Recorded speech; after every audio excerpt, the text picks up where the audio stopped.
উত্তম সুচিত্রা মানেই অনবদ্য প্রেম, তা কিন্তু সর্বাংশে সত্যি নয়।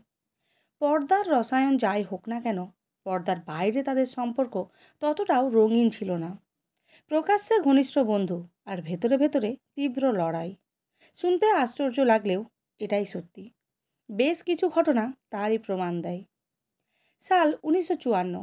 অগ্নি পরীক্ষা ছবির মুক্তির বিজ্ঞাপনে লেখা ছিল, আমাদের প্রণয়ের সাক্ষী হলো অগ্নি পরীক্ষা। লেখার নিচে এই জুটির সইও ছিল। স্বাভাবিকভাবেই উত্তম সুচিত্রাকে নিয়ে গুজব ছড়াতে দেরি হলো না। আর 5 জনের মতোই উত্তম পত্নী গৌরী দেবীর মনেও সন্দেহ দানা বাঁধল।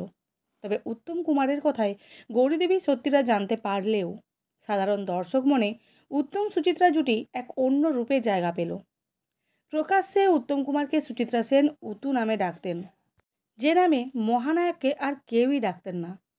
আবার কোনো কারণে শুটিংয়ের সময় মহানায়িকার মুড অফ হলে, কেউ বোঝাতে না পারলে তখন সেই দায়িত্ব পড়তো মহানায়কের উপর, আর তাতে তিনি সফলও হতেন।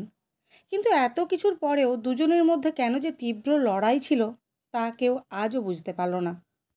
74.5 হিট হওয়ার পরে জুটি হিসেবে উত্তম সুচিত্রার নাম ছড়িয়ে পড়ে। ঠিক এইরকম একটা সময়ে সুচিত্রা সেন দাবি করে বসেন, ছবির পরিচয় লিপিতে তার নাম থাকবে সবার আগে। কিন্তু এই চল ইন্ডাস্ট্রিতে ছিল না, এমনকি প্রতিষ্ঠিত নায়িকার সঙ্গে নবাগত নায়ক হলেও নয়। অথচ সেখানে থেকে উত্তম কুমার তো রীতিমতো হিট নায়ক, তাতেও কি না নায়িকার নাম যেতে হবে আগে। স্বভাবতই নায়কের রাগ হওয়াটাই স্বাভাবিক।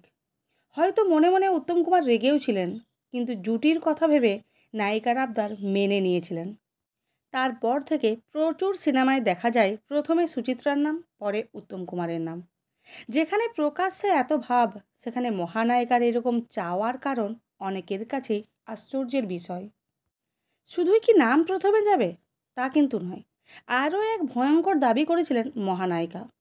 এবার দাবি পারিশ্রমিক নিয়ে। উত্তম সুচিত্রার জুটির ছবিতে সুচিত্রাকে দিতে হবে উত্তম কুমারের থেকে বেশি পারিশ্রমিক।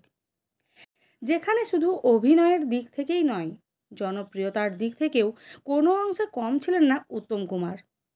তাই মহানায়িকার এই দাবিতে প্রথমে প্রতিবাদ জানিয়েছিলেন মহানায়ক। কিন্তু পরিচালক, প্রযোজকদের অনুরোধে ও সকলের কথা ভেবে সুচিত্রা সেনের এই দাবিও মেনে নিয়েছিলেন মহানায়ক উত্তম কুমার। তিনি মেনে নিলেও আজও কেউ বুঝে উঠতে পারেনি মহানায়িকা কেন এভাবে মহানায়ককে সব দিক থেকে পিছিয়ে রাখতে চেয়েছিলেন। কেবল এসব ঘটনাই নয়, শুটিংয়ের সময়ও মাঝে মাঝে এমন সব ঘটনা ঘটেছে যা ভাবতেও অবাক লাগে। পথে হলো দেরি ছবি শুটিংয়ে দুজনের মধ্যে রাগারাগি এমন পর্যায়ে পৌঁছেছিল যে সুচিত্রা সেন এক সময় আর ছবিটিতে কাজ করবেন না বলে জানিয়ে দিয়েছিলেন। ফলস্বরূপ 2 মাস শুটিংয়ের কাজ বন্ধ রয়ে গিয়েছিল। শেষে পরিচালক অনেক বুঝিয়ে রাজি করিয়ে ছবির শুটিংয়ের কাজ শেষ করেছিলেন। কেবল পথে হলো দেরি নয়, এইরকমভাবে রেগে মেগে হারানো সুর ছবির শুটিং ফ্লোর থেকেও একবার বেরিয়ে গিয়েছিলেন সুচিত্রা সেন।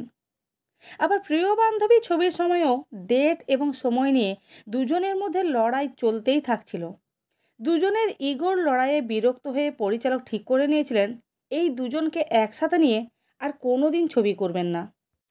যে সুচিত্রা সেন প্রকাশ্যে শুটিং ফ্লোরে পর্যন্ত উত্তম কুমারকে উতু বলে যখন তখন জড়িয়ে ধরে লজ্জায় ফেলে দিতেন, যে সুচিত্রা সেন উত্তম কুমার মারা যাওয়ার পর অন্তরালে থাকাকালীন এক পরিচালককে বলেছিলেন যে তিনি আবারও অভিনয় করবেন, আবারও নায়িকার ভূমিকায় কাজ করবেন যদি নায়ক হিসেবে আনতে পারা যায় উত্তম কুমারকে, সেই সুচিত্রা সেনই যে কেন মাঝে মাঝেই উত্তম কুমারের সঙ্গে লড়াইয়ে নামতেন, তা আজও সকলের কাছে বোধগম্য নয়। আজও সবাই এটা ভেবে অবাক হয় যে জুটি অনস্ক্রিন অর্থাৎ রূপলী পর্দার কিংবদন্তি, সবচেয়ে হিট রোম্যান্টিক জুটি, পর্দার বাইরে তাদের ভেতরে ভেতরে এ কোন লড়াই, কোন জাদু বলেই বা তারা পর্দার প্রেমে এমন অমর? এই উত্তর হয়তো ওই দুজনেই দিতে পারতেন।